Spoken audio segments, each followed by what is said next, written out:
Hi all, welcome back to retro focus. Big boss Malayalam season 7. ഇന്ന് big boss കൊടുത്ത morning ആക്ടിവിറ്റിയുടെ ഉദ്ദേശം പതിവ് പോലെ തമ്മിത്തല്ലിക്കുക എന്നുള്ളത് തന്നെയായിരുന്നു. PR-ന്റെ ബലത്തിൽ ഹൗസിൽ നിൽക്കുന്നവരാരൊക്കെയാണ്, സ്വന്തം കഴിവിൽ ഹൗസിൽ നിൽക്കുന്നവരാരൊക്കെയാണ് എന്ന് പറയുക എന്നുള്ളതായിരുന്നു ഇന്നത്തെ മോർണിംഗ് ആക്ടിവിറ്റി. ഇതേ ആക്ടിവിറ്റി തന്നെ കഴിഞ്ഞ സീസണിലും ഉണ്ടായിരുന്നു. എനിവേ PR കൊടുത്തിട്ട് വന്നത് ആരാണെന്നുള്ള ചോദ്യത്തിന് ഏറ്റവും കൂടുതൽ പേരും പറഞ്ഞത് അനുമോളുടെ പേരാണ്. സ്വാഭാവികം. പക്ഷെ സംഗതി അതല്ല.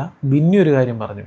16 ലക്ഷം രൂപയാണ് അനുമോൾ PR-ന് കൊടുത്തതെന്ന്. അതുമാത്രമല്ല, കഴിഞ്ഞ സീസണിൽ ഒരു കണ്ടസ്റ്റന്റിന് PR ചെയ്ത അതേ ടീം തന്നെയാണ് അനുമോൾക്കും PR ചെയ്യുന്നതെന്നും പറഞ്ഞു. പിന്നീടുള്ളൊരു കോൺവെർസേഷനിൽ ബിന്നി പറയുന്നുണ്ട്, അനുമോൾ തന്നെയാണ് ഈ 16 ലക്ഷം രൂപയുടെ കാര്യം ബിന്നിയോട് പറഞ്ഞതെന്ന്. നമ്മളും ഇതിനു മുമ്പ് ഈ 16 ലക്ഷത്തിന്റെ കാര്യം പറഞ്ഞത് കേട്ടിട്ടുണ്ട്. ഇനിയിപ്പോൾ അത് കേട്ടിട്ടില്ലെങ്കിൽ അത് അനുമോളുടെ PR ആയിരിക്കും എന്ന് പറഞ്ഞ് അനുമോൾ ഈ 16 ലക്ഷം രൂപ PR-ന് കൊടുത്തു എന്നല്ല നമ്മൾ പറയുന്നത്. പെയ്ഡ് PR ഉണ്ട് എന്നേ ഉദ്ദേശിച്ചുള്ളൂ. ഈ ആക്ടിവിറ്റിക്ക് ശേഷം അനുമോള്, ആദില, നൂറ, ഷാനവാസ് ഇവരെല്ലാവരും സംസാരിക്കുന്നുണ്ടായിരുന്നു. അതിൽ അനുമോൾ പറയുന്നുണ്ട്, അനുമോൾക്ക് PR ഉണ്ട്, PR ഇല്ലെങ്കിൽ ബുദ്ധിമുട്ടാവും, മുന്നോട്ടുള്ള പോക്കിനിടയിൽ PR എന്തായാലും ആവശ്യം വരുമെന്ന് പലരും പറഞ്ഞതിനെ തുടർന്ന് അനുമോളും PR കൊടുത്തിട്ടുണ്ട് എന്ന് ഇവരോട് പറയുന്നുണ്ടായിരുന്നു. പക്ഷേ ഈ 16 ലക്ഷത്തിന്റെ കണക്കാണ് അനുമോളെ തളർത്തിയത്. ഈ ഒരു കോൺവെർസേഷൻ നടക്കുന്നതിന് മുമ്പ് തന്നെ അനുമോളെ സപ്പോർട്ട് ചെയ്തുകൊണ്ട് ഒരുപാട് വീഡിയോസ് വന്നു കഴിഞ്ഞു. അനുമോൾക്ക് PR ഉണ്ടാവാൻ സാധ്യതയില്ലെന്നും അനുമോൾക്കുള്ളത് ഫാൻ ബേസ് ആണെന്നും ഒന്നുകൂടെ വെളുപ്പിക്കാനും നിസ്സാരവൽക്കരിക്കാനും വേണ്ടിയിട്ട് ഇനിയിപ്പോൾ അനുമോൾ PR കൊടുത്തിട്ടുണ്ടെങ്കിൽ അത് മണ്ടത്തരമായി പോയി എന്നുള്ള ലെവലിലുള്ള വീഡിയോസ്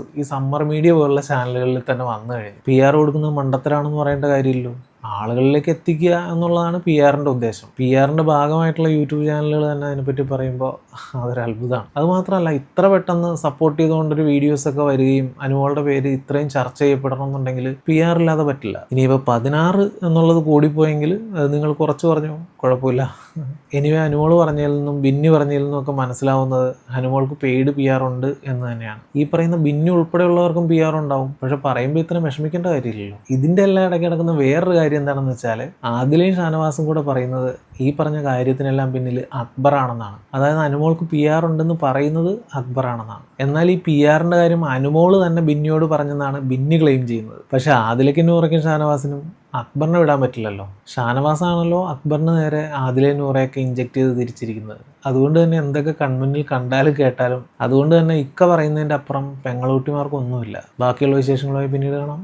താങ്ക് യു.